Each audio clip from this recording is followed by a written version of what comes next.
Today on Seattle Refined. Fat Sam, Grand Slam, Speakeasy.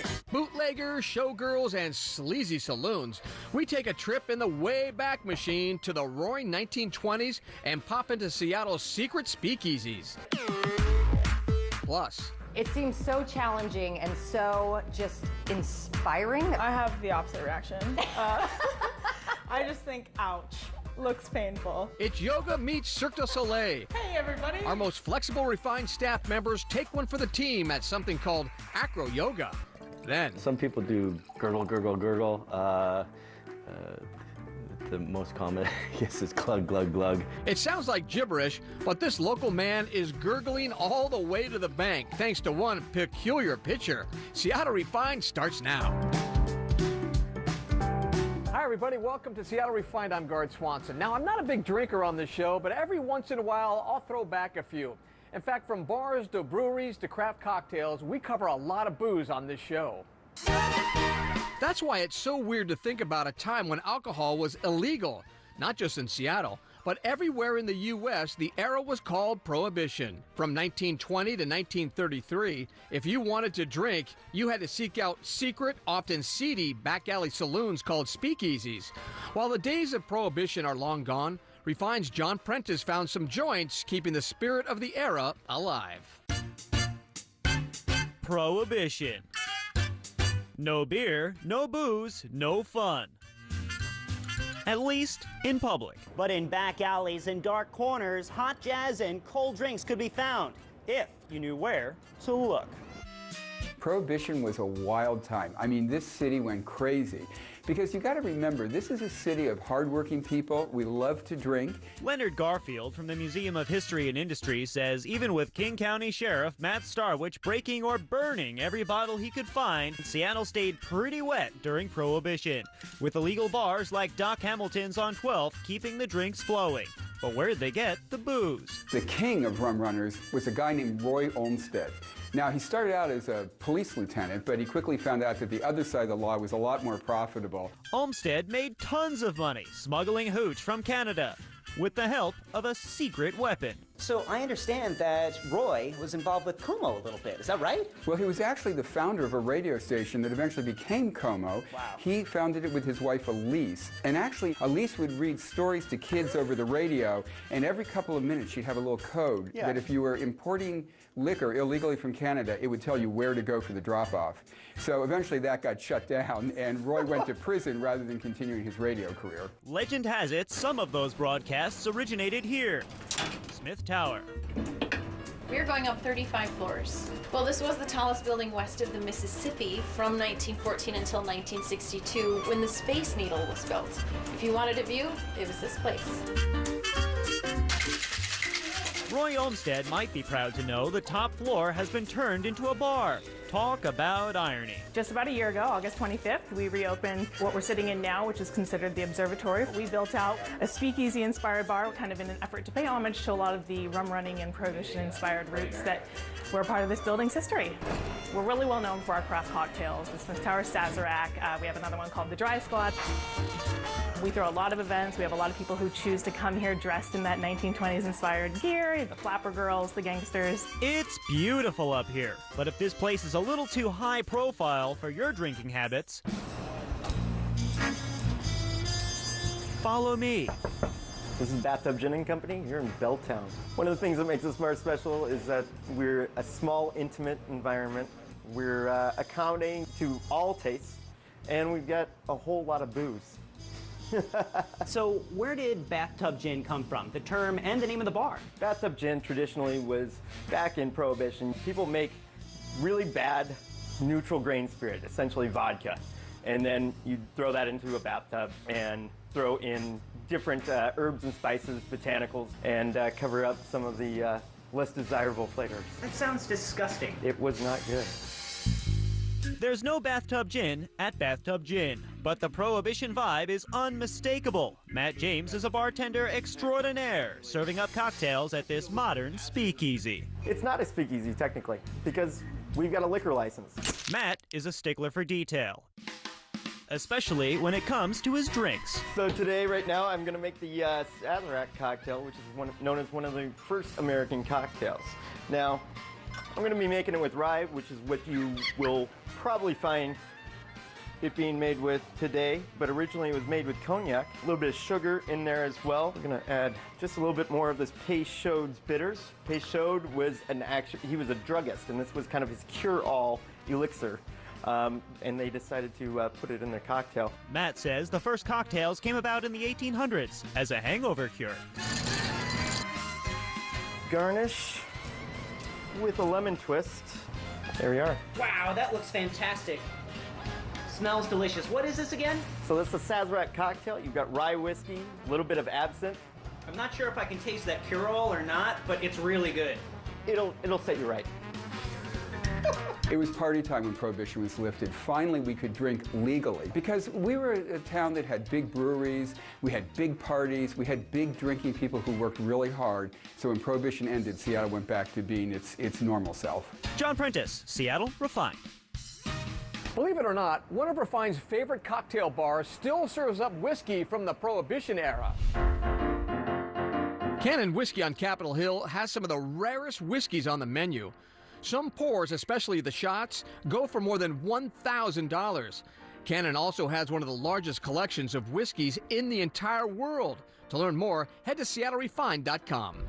Seattle Refined is just getting started. We all take our leftovers home. You know how you go to a restaurant and you kind of forget them? Yeah. You never forget these leftovers. We visit an East Side bistro where the food is delicious and the doggy bag is worth fighting over. But first, this is not your mother's yoga, but it is the latest trend. You might feel like one of the flying Wallendas after you take this class.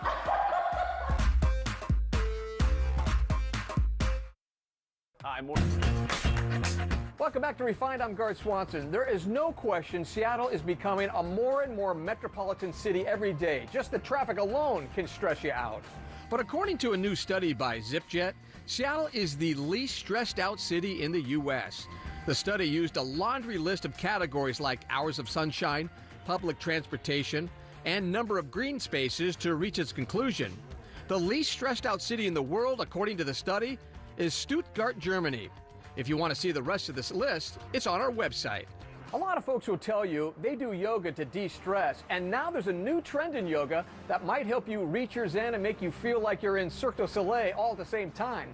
It's called acro yoga, and lucky for us, we found 2 guinea pigs right in the Refined office, not afraid to take it on. Carrie and I are about to slay some acro yoga. Slay it. If you don't know about acro yoga, prepare to be mesmerized.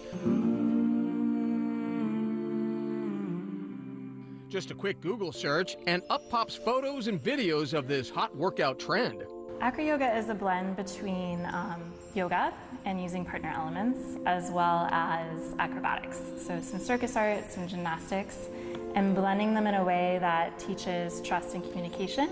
It has been around for a fairly long time, but I would say that Kula Movement is one of the few studios that does offer it in terms of like their yoga offerings. Emily and Andrew are avid acro yogis, as they call it at Kula Movement in Ballard.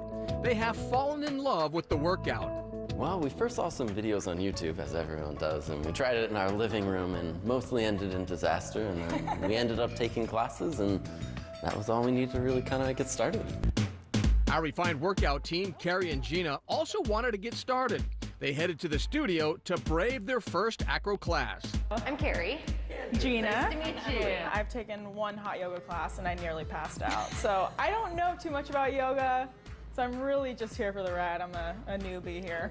It seems so challenging and so just inspiring. I have the opposite reaction. I just think, ouch, looks painful. Well, we'd love to show you maybe some basic moves. Yeah. And then we'd love to give you an opportunity to play a little bit with us too. Cool.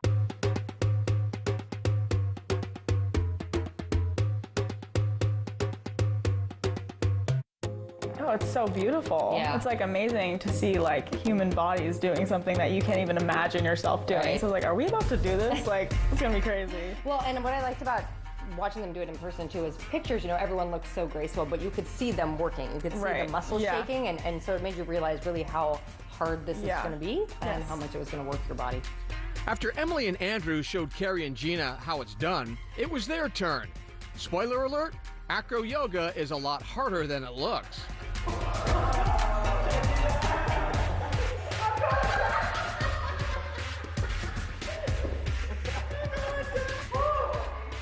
I'm going down. Bring your toes to your nose. Toes, man. Oh my God. It's hard, but it was really fun. Yeah, it was really hard. Yeah. I was feeling muscles in my thighs that I've never felt before. I couldn't stop shaking. My right hip glute area in particular is going to be sore tomorrow. I think that was my thing, is I couldn't get out of my own way and like trust myself, because I was just like, there's no way that I can do this. But then like once you actually like got in the rhythm of doing it, it was like, oh, okay, I might be able to do this. You did great. I was impressed by Carrie. Carrie was killing the game. What was that, the starfish or the Chinese star? Ninja star, something like that. Amazing. I think like she almost was fearless with it, and she wanted to jump right in, and I think that's that mental piece too, that brings in the yoga element too. It's body and mind, and if your mind is ready, then your body will be more willing. Yeah, let's do it. They did fantastic. It's always exciting seeing someone like try it for the first time. You just see that glimmer in their eyes. I had so much fun. It was a lot of fun. You killed it. Oh, so did you. freaking killed No, it. you did a great job. Thanks. I would love to do it again. Yeah. I'm going to get my husband here. And Joe, make come him on pay. down. To learn more about acro yoga, log on to our website. Everyone who does yoga knows about the downward dog, but what about the stay back goat? At the Wobbly Ranch in Snohomish, you can actually take a yoga class with goats. I know what you're thinking. You goat to be kidding, but it is true. The experience is around 2 hours. The first is the class. The second, you get to chill with the goats. There's more info on this on our website. Coming up on Seattle Refined, Nordstrom's new concept when it comes to customer service. Then, what is your latest invention? Nothing to do with fish. The new invention is Chirpy Top. wine stoppers that gobble, pots that gurgle. We go inside a thriving local business that turned the art of noise into a family affair. That's next. Before we go, hey all you 12s, are you ready for some football? If you're the highest bidder, you could win Monday Night Football tickets and also benefit a good cause. The experience includes 2 tickets on the 45-yard line in the November 20th Seahawks game against Atlanta, courtesy of Denny Eliason of Alliances Northwest. You'll also get a signed Jimmy Graham football, Home Street Bank scarves and hats, portable phone chargers, and water bottles. To put in your bid right now, go to SeattleRefined.com/bid. See all the rules and details with CharityBuzz.com. All proceeds benefit Northwest Harvest, brought to you by the Washington Bankers Association. Welcome back to the show. I'm Gard Swanson. Well, Nordstrom is legendary in the department store world for its outstanding customer service, and now it's taken it to a whole new level. Sometime next month, Nordstrom plans to open what it calls a local concept store in LA. Now here's the twist. Instead of being stocked with merchandise, it will be staffed with personal stylists who can help customers find the right looks for them and then order the merchandise. Customers can also buy online inside the store. Interesting, right? You can learn more about that story on our website. A Pierce County business is making a lot of noise these days for a peculiar piece of pottery. Actually, the pottery isn't unusual. It's the noise it makes. It's called a gurgle pot, and as Refine's Malia Karlinski explains, well, it gurgles. The story of Gurgle Pot begins in a tiny French village where Matt Ellison was sitting through some very awkward meals. Well, my brother got married in France. He married a French girl, and it was in a small town that didn't have hotels. So the townspeople hosted the Americans when they came for the wedding, and we got hosted with a couple that didn't speak any English, and we didn't speak any French. There was one bright spot, or should I say sound. And they had this pitcher that they would bring out at dinner time. It was a antique fish-shaped pitcher that made a gurgling sound. It kind of united the table and gave us something to smile at if we couldn't converse. Back in the U.S., Matt decided to make a gurgling pot for himself and realized it was a great business idea. He invested a small fortune to make them. Then the unthinkable happened. I got a 20-foot container full of gurgle pots and then started to unpack them and realized that the glaze was horrible. They did a really bad job, and probably 98% of them were unsellable. Bruised but not beaten, he made one more go of it, and this time things took off. And I was ecstatic when I sold 34 gurgle pots. Today it's a booming business with gurgle pots available in different sizes and 29 colors. We had to know, how does it work? When you come back and bring the pitcher upright, the water will push the air out of the tail, and then it pushes all the bubbles up and makes the sound. Makes that fun sound. Yep. It is a fun sound. I describe it as blub, blub, blub, blub, blub. But some people do gurgle, gurgle, gurgle. The most common, I guess, is glug, glug, glug. Everyone is part of this family business, including wife Jen and Matt's 109-year-old great-ma, who folds the brochures. What is your latest invention? Nothing to do with fish. The new invention is Chirpy Top, and it's a no-drip wine pour. I like that idea. Matt Ellison has built an empire, all based on an uncomfortable meal and a gurgling pot. I could almost get teary-eyed thinking how much that pot's brought to my family. And my grandma and my parents, so wow. To learn more about the Gurgle Pot, log on to SeattleRefined.com.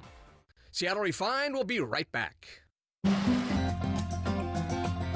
Welcome back to Refined. I'm Gart Swanson. Well, cooking for parties can be a real headache, but there's one Redmond mom who learned the secret, keep it southern and simple. And as Washington Grown's Christy Goranson shows us, she's now running a successful bistro and catering business. We're at Pomegranate Bistro in Redmond. This hot spot features top-notch, high-quality food served in a casual atmosphere. The food's really good and fresh and just awesome. It looks like they make their own potato chips too. Yeah, and they're really good. Are they? Everything is always perfectly cooked, fresh ingredients, and they source locally, so it's nice to know that what you're getting is real food. It's not like any fried chicken I've ever had. It's not greasy. It's the most amazing batter, and it's fantastic. Crunchy, and it just melts in your mouth. We all take our leftovers home. You know how you go to a restaurant and you kind of forget them? Yeah. You never forget these leftovers. Now we're off to cook one of Chef Lisa's favorite party foods. And of course there's a southern twist, chicken and waffles. So this is my favorite part. It's saltine crackers. Saltine cracker. I like that idea. Coated. And I just get them in the sleeves, and we do this for thousands of people. Do you So really? we still do that. Once our crackers are smashed, we season our chicken, dust it with flour, dump it in buttermilk with some egg, and dunk it in our crackers. I like pressing it like that. Okay. So you can do, like that. Yeah. And then just set it Yeah. here. All right, so these then We're ready to fry. And then we only are frying to brown the saltine cracker crumbs. Okay. Because it browns so quickly that it doesn't really cook the chicken all Sure. the way. You can do it on your stove at home. You don't really need a deep fryer. Deep for fryers. it, and finish it off in the oven. While our chicken fries and then bakes, we're moving on to cook up some waffles. just about everyone has a waffle maker like this in their kitchen someplace. I have one Probably here got it at for their work. wedding. Probably. We do a little stack like this with your chicken on top, and we do a little red pepper jelly. There we go. You have to have finger food for parties. Oh my gosh. We Right? spend so much time thinking about what we can pass on a cracker. So, what's the number one thing for a successful party in your mind? So do something you've done before. Okay. That you know how to do. This is not the time to experiment. This is the time to do what you're famous for. Now it's time to build our own and give it a try. Oh yeah. That's so good. Right? Nice and soft and warm. Oh, I love your fried chicken. That's delicious. Make sure to tune in every Wednesday to see more reports from our partners at Washington Grown. All right, that's going to do it for today's show. I'm Gart Swanson. We'll see you next time right here on Seattle Refined.